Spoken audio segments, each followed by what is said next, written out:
So today, we're going to dive into a really unique 7-day transformational journey in Bali. It's called Embodying the Courage of the Soul. Let's break down what this whole experience is really about.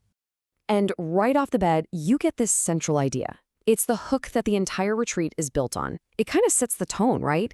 This isn't just about a vacation. It's about making a deep, internal shift that, well, takes some guts. The whole thing is framed as a 7-day journey into truth. And you can see the keywords here are vulnerability and truth, which tells you right away this is about some serious inner work, not just, relaxing by the pool.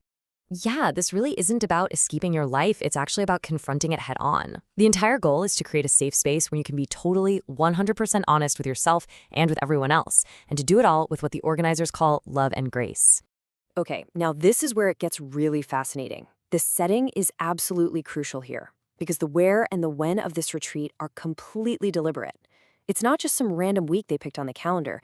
It's deeply, deeply tied to the cultural rhythm of Bali itself. The location itself is meant to be a sanctuary. We're talking about the west coast of Bali, a place that they describe as being nestled right in the middle of rice fields and tropical gardens. You can just imagine how an environment like that is meant to support all that inner work by just giving you peace and a connection to nature. And like I said, the timing is a really big deal. They intentionally schedule the retreat to happen at the same time as some of Bali's most sacred cultural events. You've got the Ogo Ogo parade, the Day of Silence called Nyepi, and a new moon water blessing. So, what exactly is Nyepi? Well, it's the Balinese New Year, but it's celebrated as a day of absolute, complete silence across the entire island. For this retreat, that becomes this incredibly powerful, built-in moment for everyone to reflect together. They even call it a living ceremony of rebirth. All right, so we've got the setting, we've got the timing, but how does all this inner work actually happen? Let's take a look at the methods they use and the people who are guiding the journey. So you've got two main facilitators, and they each have very distinct jobs. On one hand, you have Jacquie Walker, and she's focused on the future stuff, visioning your life, creating that personal blueprint we're going to talk more about. Then on the other hand, you have Isbister, who's guiding the work of looking back, using something called constellation work to help release old patterns. And it's not just those two. The whole experience is supported by local experts, which is so important. Ratna is there to facilitate the sacred water blessing ceremony, and Patricia provides cultural guidance, making sure that the engagement with all these Balinese traditions is done in a way that's respectful and authentic. So what is this constellation work? Well, it's basically a therapeutic method to help you uncover patterns that might not even be yours. They could be things you inherited from your family or just soaked up from society. The whole point is to identify and then release these things that are holding you back from real joy and self-expression.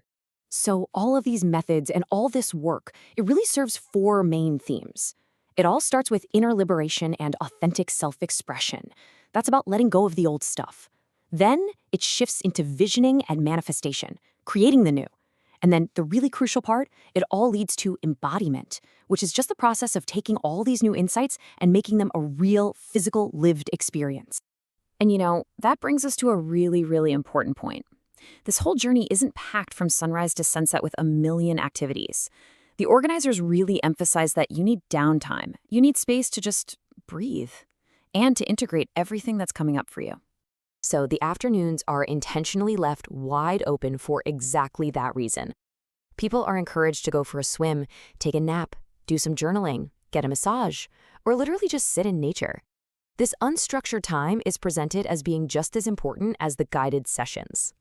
Okay, so after all of this deep inner work and all this time for integration, what's the actual outcome? What do you walk away with? This is where we get to the really tangible takeaway. Something called the personal blueprint. I mean, that's the bottom line question for any experience like this, isn't it? What do you actually take home that's going to make a lasting difference in your day-to-day life? And here's the answer. The ultimate thing you walk away with is what they call a personal blueprint. And this isn't some one-size-fits-all plan.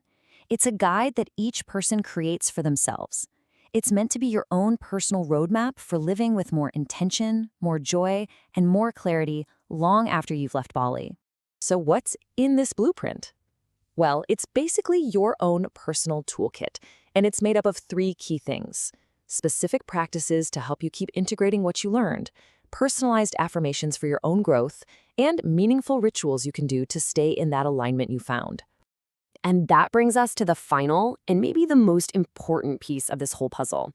It's all about bridging the gap between this incredible peak experience and the reality of your everyday life. How do you actually take it all home with you? There's this one quote that I think just captures the entire philosophy perfectly. The point isn't for you to adopt some system from the outside. It's to empower you to find your own inner wisdom, to become, as they say, the divine architect of your own life. And that leaves us with this final, really provocative question.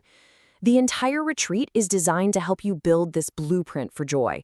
But the real work and the ultimate challenge is how you take that blueprint and actually weave it, moment by moment, into the fabric of your everyday life. That's the journey that keeps going long after you've left Bali.